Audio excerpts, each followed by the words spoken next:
સરકાર ટેકાના ભાવ નથી આપતી, ફલાણું દીકરું ના પૈસા વગર કામ નથી થતું, દીકરો બેકાર છે, દવાખાનામાં ડાક્ટર નથી, ડાક્ટર હો તો દવા નથી, શિક્ષકો પૂરા છે નહીં, બસનું ઠેકાણું નથી, વગેરે વગેરે.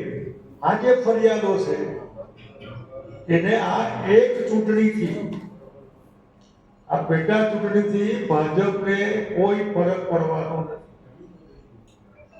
આપણે આ સમજીએ. 160 વિધાનસભ્યો છે, એક વધે તો શું ઘટે તો શું?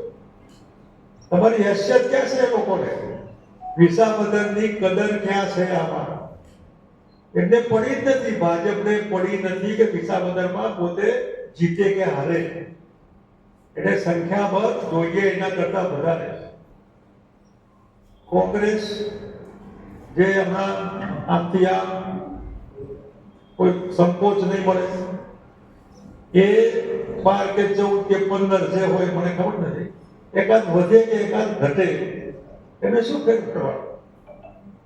વિરોધ પક્ષની પૂરી સંખ્યા જ થવાની.